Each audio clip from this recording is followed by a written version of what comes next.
Siempre que hacemos mención de la salvación, pensamos en ser rescatado de algo, de algún peligro en particular que nos acecha o que nos afecta de manera material. Es la primera reflexión.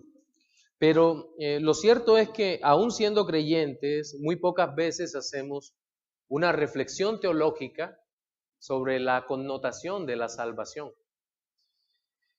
¿Pero qué es la salvación? Un gran teólogo del siglo pasado, Louis Berkhof, muy conocido, dijo sobre este tema: es la participación en las bendiciones de Dios. El pecador es restaurado al favor divino y la vida en íntima comunión con Dios.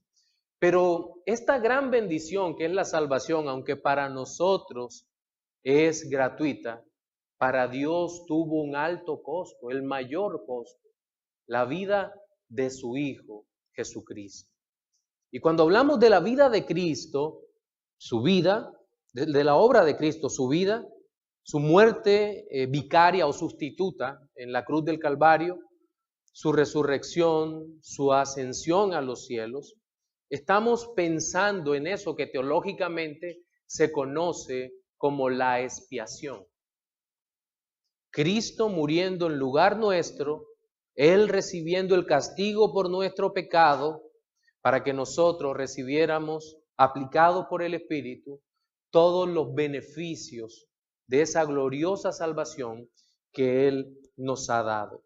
A partir de allí, comienza en nuestra alma un proceso unido a la salvación, que es lo que conocemos como santificación, o también podríamos llamar consagración, que culminará con la glorificación. Es decir, aquel glorioso momento cuando ya en nuestros cuerpos, en nuestras almas, no exista ninguna relación con el pecado, con todo aquello que nos ha separado delante de Dios, y podremos vivir finalmente en la presencia gloriosa de Dios para siempre. Pero el hecho es que a pesar de toda esa gracia gloriosa de la salvación por la obra de Cristo y recibida por gracia, para consagrarnos a Dios hay una responsabilidad de parte nuestra.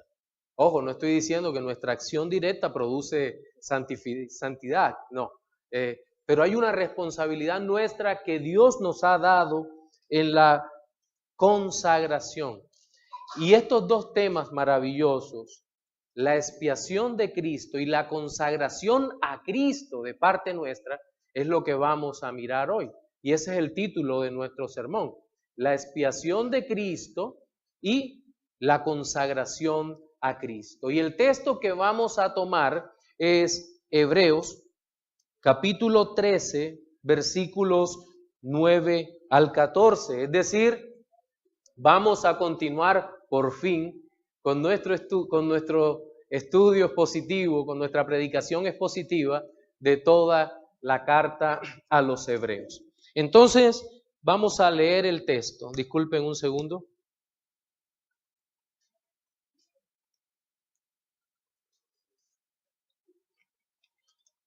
Bien, dice de la siguiente manera: no os dejéis llevar de doctrinas diversas y extrañas, porque buena cosa es afirmar el corazón con la gracia, no con viandas que nunca aprovecharon a los que se han ocupado en ellas. Tenemos un altar del cual no tienen derecho de comer los que sirven al tabernáculo, porque los cuerpos de aquellos animales cuya sangre a causa del pecado es introducida en el santuario por el sumo sacerdote, son quemados fuera del campamento. Por lo cual también Jesús, para santificar al pueblo, mediante su propia sangre, padeció fuera de la puerta. Salgamos pues a él fuera del campamento, llevando su vituperio, porque no tenemos aquí ciudad permanente, sino que buscamos la porvenir. Antes de entrar en este pasaje que acabamos de leer, es necesario recordar que este último capítulo de la carta a los Hebreos contiene una serie de consideraciones éticas para los creyentes. Sí, una serie de consideraciones éticas para nosotros como creyentes, las cuales deben ser valoradas a la luz de toda la enseñanza teológica que el autor inspirado ha venido dando basado en el nuevo pacto en Jesucristo. Y es por eso que no podemos tomar los deberes cristianos como simples recomendaciones aisladas para la humanidad en general, sino como gloriosas obligaciones para los hijos de Dios que debemos cumplir ante el Señor y ante nuestro prójimo. Teniendo en mente eso, podemos recordar que en los 8 primeros versículos que leímos, si ustedes recuerdan, nos aparecen las obligaciones relacionadas con el amor al prójimo. Recuerdan, permanezca el amor fraternal, y luego vienen una serie de obligaciones gloriosas que salen de un corazón regenerado hacia el prójimo. Y obviamente, a partir de este versículo 9 y hasta el 16, más o menos, vamos a encontrar las obligaciones relacionadas con la consagración a Dios. Pero toda esta consagración es basada en la expiación hecha por nuestro Señor Jesucristo, por el nuevo pacto. Es más, el primer aspecto que hoy voy a tratar en el sermón tiene que ver sobre la expiación hecha por Cristo, la gracia y el contraste que encontramos con las diversas doctrinas de las cuales habla el autor de Hebreos. Casi siempre estoy tentado a decir el apóstol Pablo. En segundo lugar, vamos a observar que en contraste con aquellos rituales que aparecían descritos en el antiguo pacto, tenemos un altar en sentido espiritual donde solo pueden comer los redimidos por el Señor y está totalmente fuera del alcance de quienes pretenden lograr la vida eterna por guardar el viejo pacto. La tercera consideración, o el tercer punto que voy a exponer, es los recursos dados por Dios para la santificación y cómo esos recursos de la gracia están por completo basados en la expiación, en la obra de Cristo. Y el punto final, son 4 hoy, me salió un poco del molde nuestro, son 4 puntos hoy, tienen que ver con las acciones responsables de las acciones responsables de los santos, es decir, lo que debemos hacer o lo que necesitamos hacer relacionados con la piedad. En nuestro sermón dominical de hoy vamos a exponer cada uno de los asuntos que acabamos de proponer e iniciaré hablando de la expiación de Cristo y las doctrinas contrarias al nuevo pacto. Y quiero que volvamos al versículo 9, pero voy a leerlo en la versión de las Américas. Dice: no os dejéis llevar por doctrinas diversas y extrañas, porque buena cosa es para el corazón el ser fortalecido con la gracia, no con alimentos de los que no recibieron beneficio los que de ellos se ocupaban. Al leer este versículo, la primera tendencia o tentación que tenemos es tratar de encontrar la explicación de cuáles eran las doctrinas extrañas en la historia. Sí. Casi siempre ocurre. La historia nos va a dar valiosos comentarios sobre lo que se estaba enseñando, pero en este versículo no tenemos necesidad porque al final del versículo se nos dice de qué se van a tratar o de qué tratan esas doctrinas extrañas. Y tienen que ver con los rituales del antiguo pacto. En este caso habla sobre los alimentos y de seguro se habla de los alimentos que estaban vinculados a los sacrificios litúrgicos que hacía el pueblo en cabeza de los sacerdotes del viejo pacto, confiando el pueblo en que aquellos sacrificios iban a ser suficientes para justificarlos delante de Dios. Ahora, es evidente que había un grupo de personas, y eso sí lo sabemos por la historia, que probablemente eran judíos, judaizantes, o influenciados por ellos, que deseaban continuar bajo el viejo pacto, que deseaban seguir con los mismos sacrificios, los cuales ellos creían que eran verdades inamovibles. Y de seguro una de las cosas que más fascinaba en ese viejo pacto era el uso de los hebraísmos y de toda la tradición hebrea, que es tan fascinante, sobre todo para los intelectuales de aquella época. Seguramente que así era. Y lo vemos hoy en día, ¿verdad? Todavía, donde algunas comunidades que han abrazado el mesianismo y terminan destruidas, justamente por eso. Es que es fascinante cuando se ve un candelabro de 7 brazos, en un costado la bandera de Israel, kipá, talí, y empiezan a expresar unos nombres extraños. Alguien se para en la puerta y hace sonar el shofar, una trompeta que es sacada de un cuerno, y llaman a todos a la adoración. Eso fascina.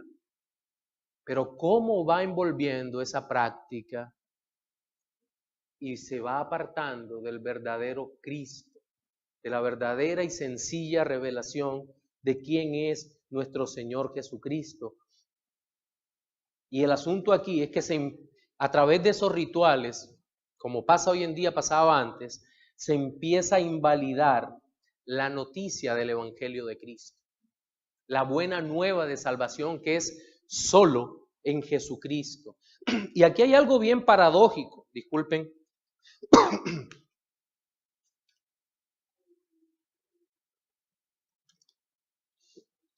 Y es paradójico porque hay un contraste entre el día de la expiación que aparece allá en Levítico 16 y la expiación hecha por Cristo.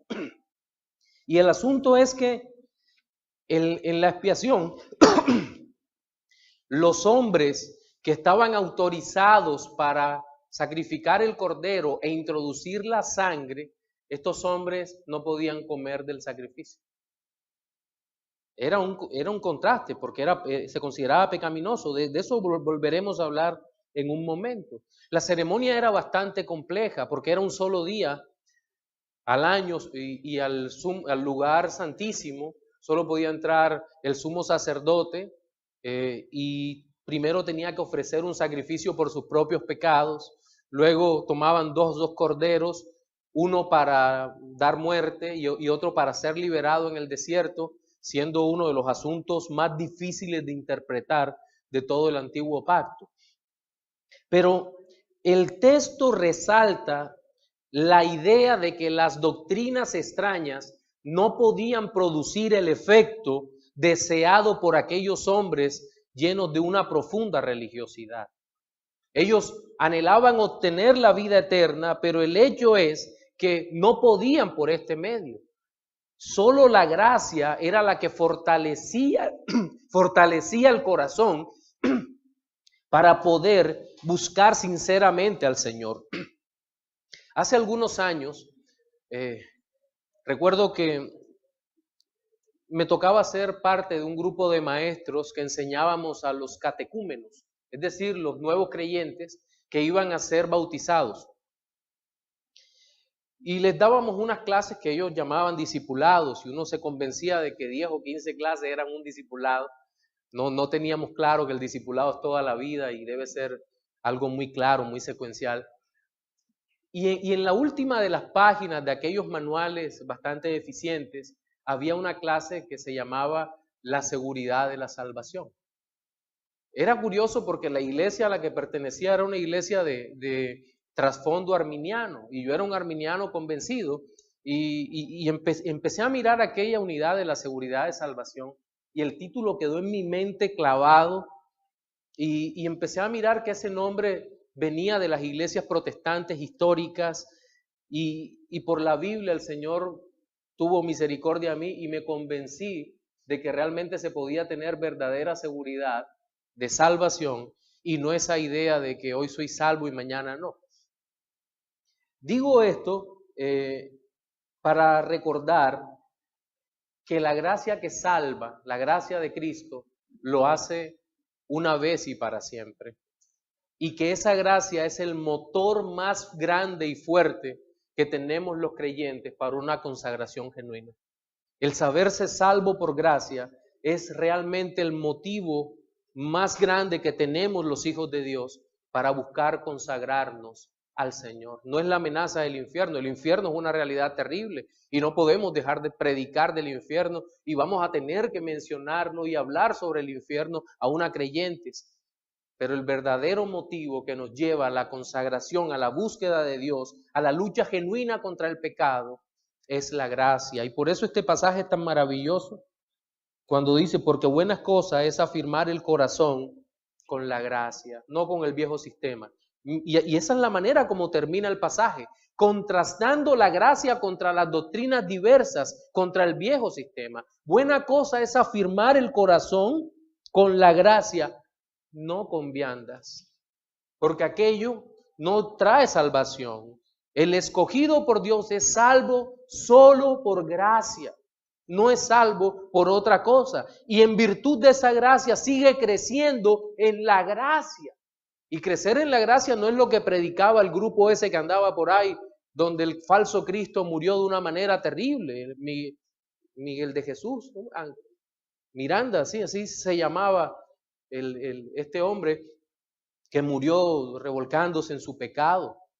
No, el crecer en gracia es crecer en la santidad, en la consagración, en la búsqueda de Dios, en un verdadero nuevo hombre transformado cada día más a la imagen de Cristo. Eso es lo que nosotros entendemos. Ahora, quiero hacer una primera aplicación, y es que uno de los cuidados más grandes que debemos tener los hijos de Dios frente a las actitudes legalistas es que frente a eso, muchas gracias mi hermano, que frente a eso, las enseñanzas que ellos dan son unas enseñanzas muy sutiles y parecen que fueran verdaderamente piadosas. Pero en el fondo lo que buscan es esclavizarnos a los viejos modelos del antiguo pacto. No es lo mismo tener un corazón regenerado para actuar para la gloria de Dios que tratar de actuar para obtener las cosas que no podemos obtener por nosotros mismos. Pero entonces, hemos dicho hasta aquí que solo los redimidos son objeto de esa gracia y eso nos conduce al segundo aspecto y es la expiación de Cristo y su carácter limitado. Y voy a leer los versículos 10 y 11, pero permítanme hacerlo en la nueva Biblia al día, en la NBD, Nueva Biblia al día. Me parece que es muy claro la manera como está expuesto estos dos pasajes en esta parte. Dice, nosotros, hablando de los creyentes, tenemos un altar del cual no tienen derecho a comer los que ofician en el tabernáculo. Porque el sumo sacerdote introduce la sangre de los animales en el lugar santísimo como sacrificio por el pecado. Pero los cuerpos de estos animales se queman fuera del campamento. Antes de comentar el pasaje, creo que necesito recordar qué es la expiación limitada. Bueno, este es el tema más difícil de aceptar para los que abrazamos las doctrinas de la gracia o el TULIP, porque la expiación limitada es aquella doctrina que nos enseña que Cristo murió exactamente por aquellos que salvó, no por ningún otro. Eso es lo que dice la doctrina. Cristo murió exactamente por aquellos que salvó, no por ningún otro. Es más, hay muchísimos textos en la Biblia que podemos usar para mostrar esta verdad, pero solamente quiero usar dos. El primero, escuche, Mateo 20:28 dice, como el Hijo del Hombre no vino para ser servido, sino para servir y para dar su vida en rescate por muchos. No dice todos. Juan 17:9, creo que es uno de los textos más contundentes, y cuando luchaba con esta doctrina en oración y pidiéndole a Dios que por favor me aclarara esto, me encontré con este pasaje y fue un hermoso bálsamo para mi corazón. Dice, palabras de nuestro Señor Jesucristo, de esas que la Biblia pone en rojo. Dice, yo ruego por ellos, no ruego por el mundo, sino por los que me diste, porque tuyos son. Sí. Tenemos aquí una realidad clara expresada en la Biblia, que Cristo nuestro Señor solamente murió por la iglesia, por su pueblo, por la iglesia de todos los tiempos, por hombres y mujeres que han sido redimidos por Cristo y no por nadie más. También hay un argumento lógico que puede sonar más o menos así. Sabiendo que Dios Hijo es todopoderoso, entonces no tendría sentido que se perdiera a alguien por quien Él murió, ¿verdad? Luego, si Cristo murió por todos, todos deberían ser salvos, porque de otra manera la expiación no fue la salvación de ninguno, no hubo pago y la muerte de Cristo no es más que una posibilidad abierta para que se salve alguien que por alguna extraña casualidad pueda creer. No es posible que eso pase. Y usted va a ver en el orden de la salvación que los que creen son lo que Él predestinó para creer y por ellos, por ese pueblo, Cristo murió. Ahora bien, la expiación limitada aparece claramente en estos versículos. ¿Por qué? Porque dice que tenemos un altar. ¿Quiénes? Los creyentes. Y que los que practican los ritos de la ley no tienen derecho a comer de esto. Y wow, y esto es bien significativo porque aquí el autor excluye a los paganos. Y no solo excluye a los paganos, sino que excluye a aquellos que guardaban celosamente la ley de Moisés en el tiempo de la venida de Cristo. Les está diciendo, miren, ustedes pueden tener sus normas, sus leyes, pero ustedes no pueden acercarse al altar de los creyentes. Altar tiene que ver con el sacrificio ritual. ¿Cuál era el altar en el antiguo pacto? Donde se celebraban los sacrificios rituales. Era un altar físico en una ciudad física, en un lugar geográfico del mundo, exactamente en Jerusalén, en el templo. Y era limitado también, muy limitado, no sé cuál es el problema hoy en día. Pero los creyentes tenemos un altar espiritual. Pero ¿cuál es el altar? Porque claramente el autor está usando una metáfora, una alegoría. Bien, John Owen decía que el altar era el mismo Cristo. Y Kistemaker completa diciendo, el altar representa entonces la cruz que simboliza la redención que Cristo ofrece al pueblo. El altar es la obra completa de nuestro Señor Jesucristo, la obra realizada, hecha en los cielos. Miren, ahora, aquí hay un contraste, o por vía de contraste podemos ver que definitivamente los sacerdotes no tenían derecho de comer de este altar. Miren, porque aquí hay una explicación, porque los cuerpos de aquellos animales cuya sangre a causa del pecado es introducida en el santuario por el sumo sacerdote, son quemados fuera del campamento. Bien, el texto es probablemente replicado de Levítico 16:27, lo leo para ustedes, dice, y sacarán fuera del campamento el becerro y el macho cabrío inmolados por el pecado, cuya sangre fue llevada al santuario para hacer la expiación, y quemarán en el fuego su piel, su carne y su estiércol. El sumo sacerdote solamente entraba una vez al año al lugar santísimo, ya lo hemos dicho. ¿Y qué era lo que introducía en el lugar santísimo? La sangre. La sangre. El resto lo quemaba fuera del campamento. Totalmente. Hoy en día, nuestro sumo sacerdote, y que esto sirva de aplicación, nuestro sumo sacerdote a los escogidos, por su sangre, nos ha introducido en el lugar santísimo. Piense en la figura que había en el antiguo pacto. El templo, El atrio, el lugar santo, el lugar santísimo. El lugar santísimo solamente entraba el sumo sacerdote una vez al año, ese día de Yom Kippur, día de la expiación. Qué privilegio del sumo sacerdote, era el único que veía las cosas que estaban allí. El arca, ¿verdad?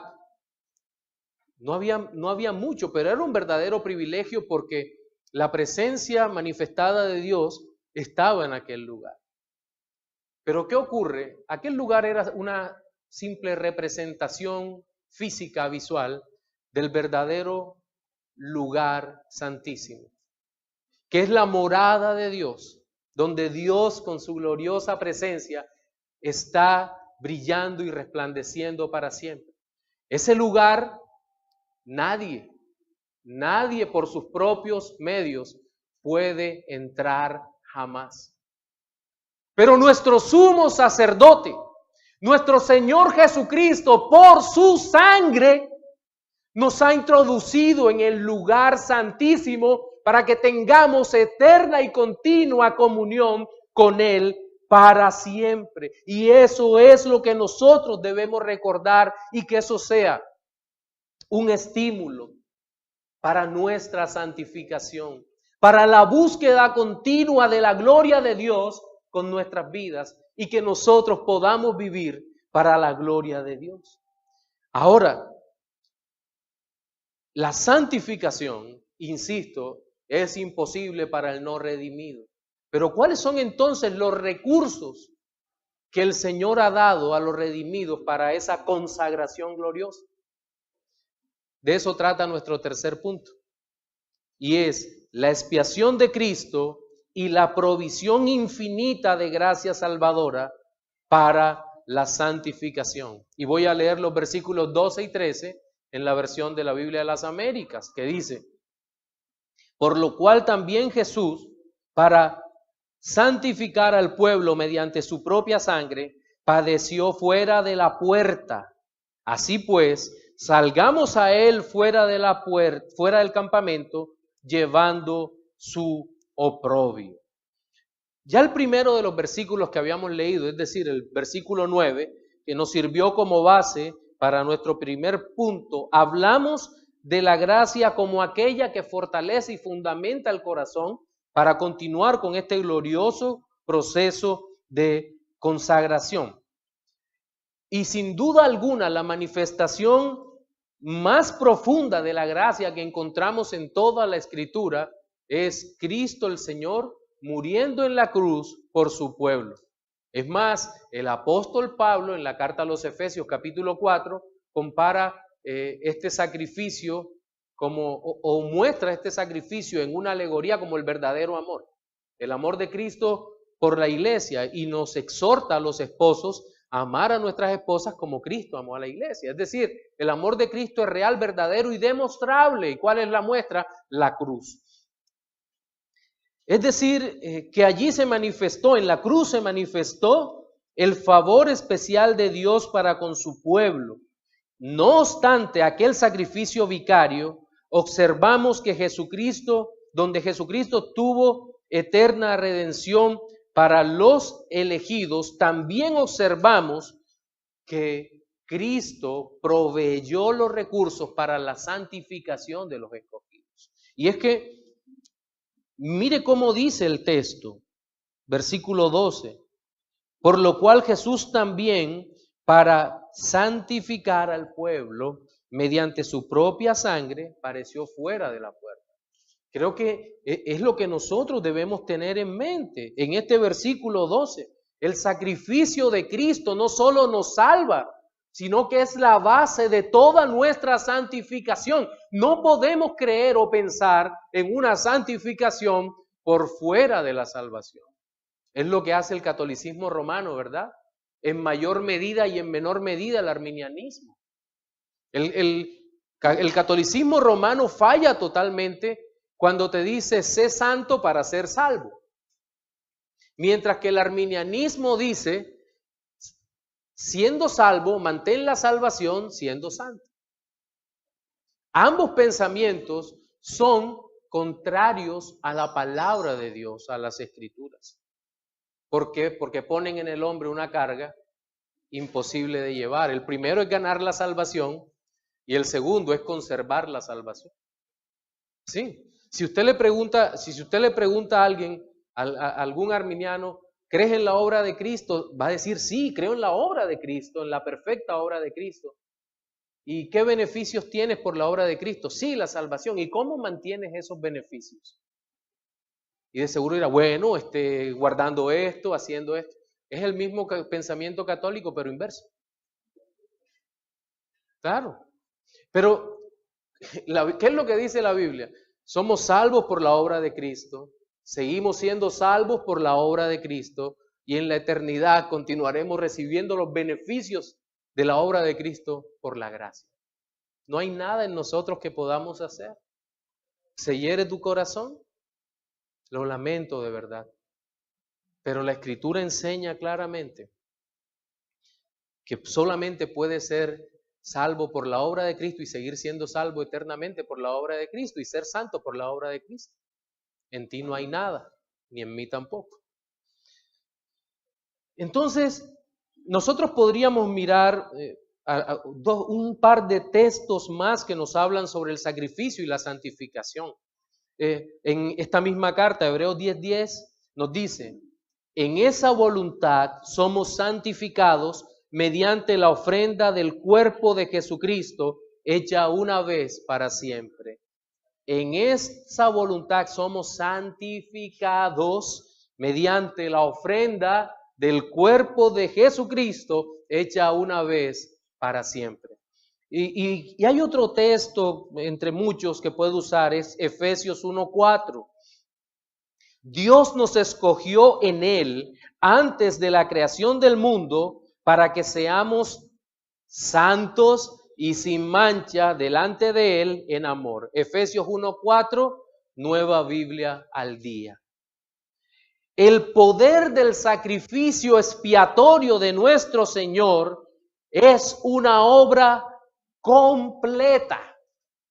Completa. Sí, crea que es una obra completa. Una obra íntegra que trae consigo también la santificación. Ahora, eso no significa que usted hoy sea perfectamente santo. No estoy diciendo eso. Usted tiene pecados y todos tenemos luchas contra pecados particulares.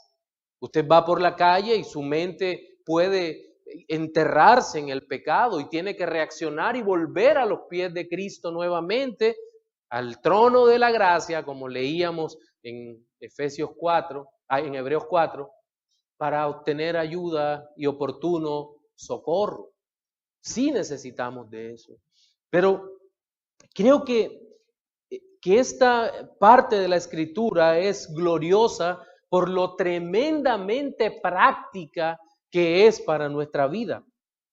Miren que en el versículo 13, en el versículo que sigue, hay una exhortación, insisto, es una exhortación para hijos de Dios.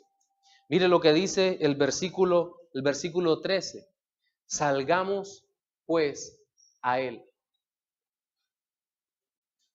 Salgamos pues a Él. Es un llamado basado en lo que Cristo ya ha hecho. Este llamado no lo pueden escuchar los sordos. Solo aquellos cuyos oídos han sido abiertos por la palabra de Dios. Pues la fe viene por el oír y el oír por la palabra de Dios. Qué raro que el texto no diga la fe viene por el oír la palabra de Dios. Alguna vez Sugel nos explicaba eso en una conferencia. Nos decía, yo me he hecho esa pregunta muchas veces. ¿Y por qué el texto está allí? No es una referencia circular.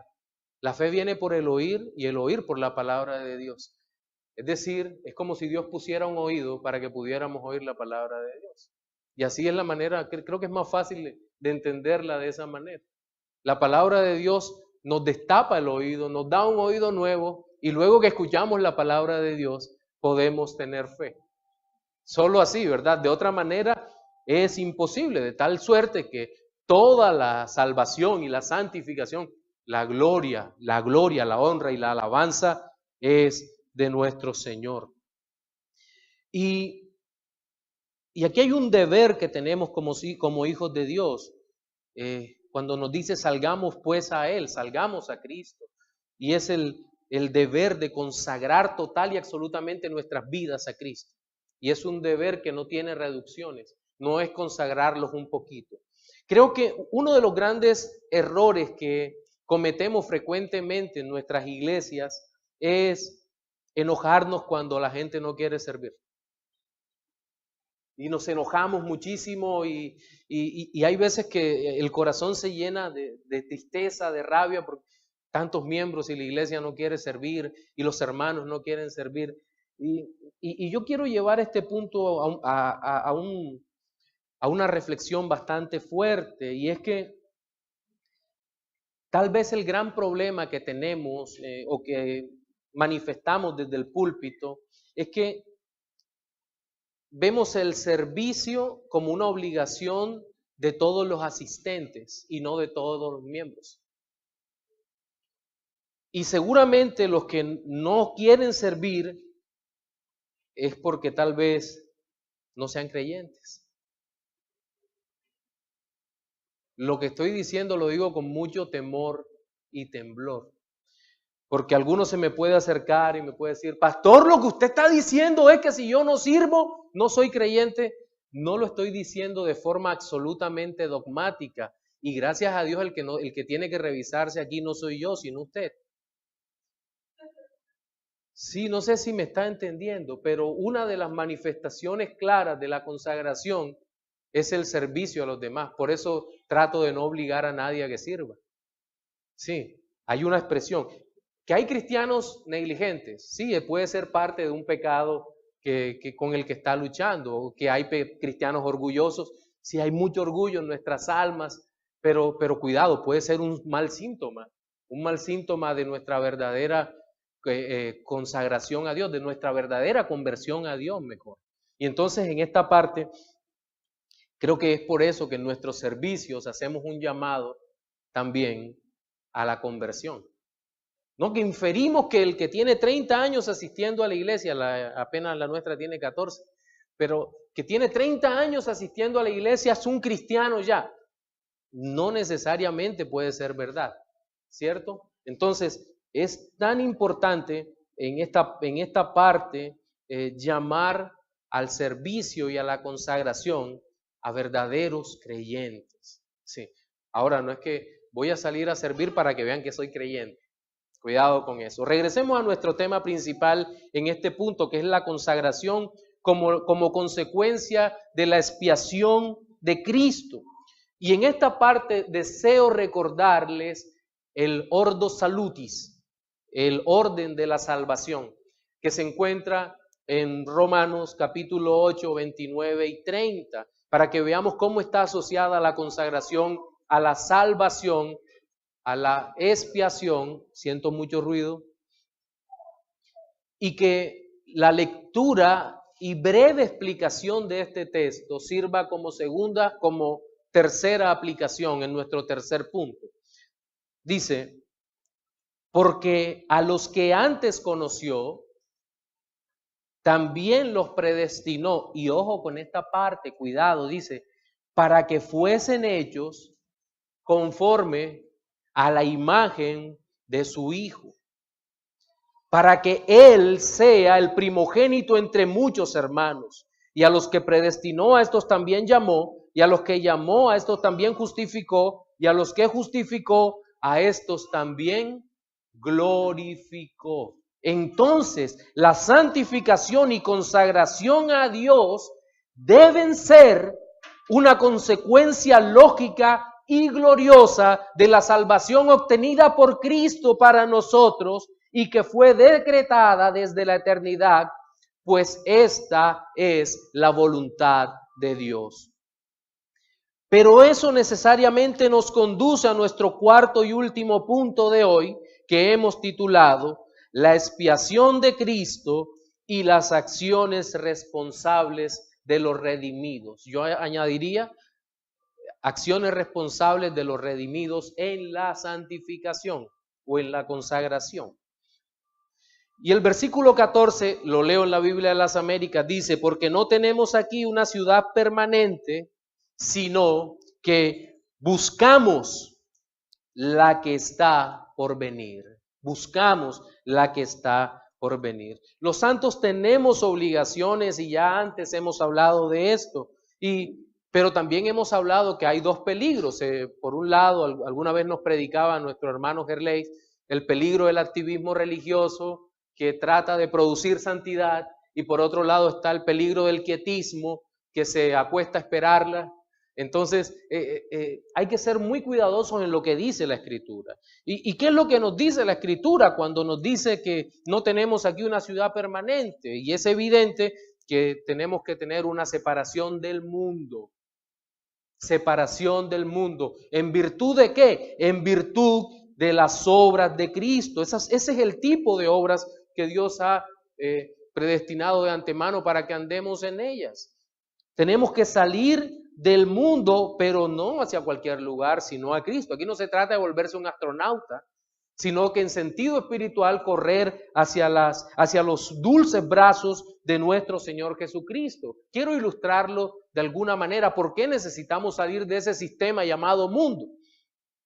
Piensen esto: si un hombre muy rico decide adoptarlos a ustedes, estoy tomando las costumbres romanas del tiempo en que se escribió la carta, un hombre muy rico lo saca, y supongamos que esa costumbre esté vigente en nuestro tiempo, lo toma del mundo y le dice: toda mi riqueza es tuya. Creo que sería un verdadero error decir: acepto tu riqueza, y si usted vive en el peor lugar del mundo, se puede llamar como un pueblo en Noruega que se llama Hell, infierno. Claro, en Noruega el infierno es muy bonito y muy frío.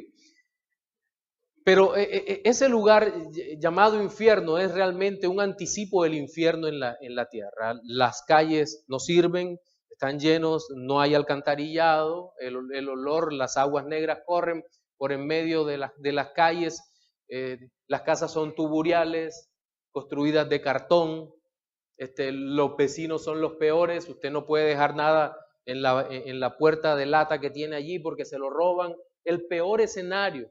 Personas enfermas, personas muriendo, gemidos, quejas contra todo. Ese es el lugar donde en teoría materialmente usted vive. La persona que lo adopta dice: tienes que salir de allí, y usted le dice: no, trata de negociar con él. Lo que me vas a dar, dámelo y yo me quedo aquí. Vamos a ver lo inconveniente de eso. En primer lugar, si le da ropa nueva, su ropa va a estar sucia continuamente y nadie la va a valorar, va a crear envidia entre los demás, no va a poder usarlo porque si lo deja ahí va a ser robado. Si le regala un auto, el auto no va a poder rodar en esas calles que no sirven. Si les da muebles nuevos, ni siquiera caben en la casa que a usted le han dado, porque no están adecuados para ese lugar. Y las condiciones de extrema pobreza terminarán comiéndose todo lo que le pudieran dar en aquel momento. Entonces, lo que nos tocaría hacer es dejar todo, absolutamente todo a un lado, todo atrás, y correr a la casa de este hombre que nos ha redimido. Ahora traigamos esto y apliquémoslo al Evangelio. Cuando Dios nos redime, nos saca del mundo, cambia nuestra manera de actuar, de pensar y de hablar. Y nos da muchísimos regalos, hermosos regalos que no tienen ninguna utilidad, entre comillas, para el mundo. El mundo no los valora. ¿El mundo valora la santidad que ha recibido usted? Seguramente no, aunque está ansioso de verla. Pero el mundo no valora eso. El mundo valora los atributos que Dios ha puesto en usted, los atributos comunicables, la benignidad, la bondad, el amor, en un mundo que es malo, perverso y corrupto, la nueva honestidad que Dios ha puesto en usted. De seguro no. El auto se va a quedar allí. Pero ¿qué tenemos que hacer? Salir en sentido espiritual del mundo que siempre nos va a acechar, que siempre nos va a hacer daño. Y tenemos que salir en sentido espiritual de ese lugar horrendo que Bunyan en El progreso del peregrino llamó ciudad de la destrucción. Pero también nuestra consagración apunta a otro tipo de separación primaria, y es a los que tienen el mundo en sus almas. Es decir, aquellos que asisten a las iglesias locales, pero todavía tienen vidas inmorales, que niegan la salvación de Cristo o alguno de los efectos verdaderos de la expiación. Aquellos que tienen en poco el sacrificio en la cruz y que instan a los hijos de Dios a la mundanalidad en forma abierta. Y aquí no se trata de si la televisión y el cine son buenos o malos, o si se debe usar pantalón o aretes o cualquiera de esas cosas. No se trata de nada de eso. Aquí lo que se trata es de que cualquier persona que niegue la expiación de Cristo, o que niegue el regreso de Cristo, o la justificación por la fe, no podemos llamarles hermanos. O que nieguen la autoridad de las Escrituras. No podemos definitivamente llamarles hermanos. No, de ese tipo de personas hay que salir. Trenchar mismo es muy cuidadoso en un comentario que hace, en su comentario del Nuevo Testamento, y dice, recordemos que aquí en esta parte del texto había muchos judaizantes que querían vivir una vida basada en su moralidad, aunque eran inmorales, y deseando por otro lado que Cristo los salvara. Eso no, definitivamente no se puede. Pero notemos también que dentro de estas obras de las cuales llama el Señor, habla de la búsqueda de la ciudad por venir. Es decir, la acción basada en el anhelo por Cristo. Y solo, exclusivamente aquellos que han sido redimidos por Cristo pueden anhelar la eternidad con Cristo. ¿Usted no cree que para el impío sería muy aburrido vivir eternamente al lado de Cristo? No tendría ningún sentido para un impío vivir eternamente con Cristo, con la fuente de la benignidad, del amor, de la gracia, alejado de su pecado. El creyente dice, yo no quiero más mi pecado, tengo pecado, pero no quiero pecado. Y anhela un universo sin pecado, un universo vivo para la gloria de Dios. ¿Usted cree que por lo menos hoy en nuestra ciudad de Barranquilla, en medio de estas fiestas paganas que estamos viviendo, la mayoría de las personas reaccionarían positivamente si les ofrecieran el cielo gratuito? La primera pregunta que harían sería, ¿en el cielo hay carnaval? No, no hay carnaval. Ah, entonces no quiero ir. Pues irás donde hay un carnaval de fuego y azufre, al infierno. Solo el creyente anhela profundamente la gloria de Dios. ¿No oraba acaso el salmista diciendo, anhela mi alma tu presencia? Ardientemente anhela tu presencia. Y es curioso que la palabra aquí buscar sea el griego episeteo, que implica una búsqueda basada en el anhelo ardiente del corazón. Una búsqueda por Cristo. Cantar de los Cantares, ¿no dice acaso? Por las noches busqué en mi lecho al que ama mi alma, lo busqué y no lo hallé y dije, ¿dónde está? ¿Dónde está mi amado? Y esa es la oración de los hijos de Dios que buscan con afán, que buscan la presencia de Cristo, y cuando perciben en sus almas que Cristo se ha alejado, caen de rodillas delante de Él diciendo, Señor, por favor, no ocultes tu rostro de mí, no apartes con ira a tu siervo. Es nuestro deber buscar a Cristo en todo tiempo. Quiero hacer una última aplicación en este punto, y es, ¿quieres saber cuáles son tus verdaderas inclinaciones espirituales? Es fácil. Mira cuáles son tus prioridades temporales. Dice el Señor Jesucristo que en donde está tu tesoro, allí estará también tu corazón. En nuestro sermón dominical de hoy vimos 4 aspectos relacionados con la expiación y la consagración. Fueron ellos: el primero, la expiación de Cristo y las doctrinas contrarias al nuevo pacto. Segundo, la expiación de Cristo y su carácter limitado. Tercero, la expiación de Cristo y la provisión infinita de gracia salvadora para la santificación. Y cuarto, la expiación de Cristo y las acciones responsables de los redimidos. Reflexiones finales para el no creyente. Amigo, de seguro estarás pensando si un profundo cambio moral te llevará al cielo, y complementarás diciendo: si puedo imitar lo que hacen en los cristianos, eso que llaman consagración, debo obtener el mismo resultado. Pensamiento lógico pero incorrecto. El cambio de conducta de nada te sirve, pues solo por la fe en Jesucristo, la fe que Él da, puedes alcanzar la vida eterna. Solo por Cristo, porque la gloria es de Él y no tuya.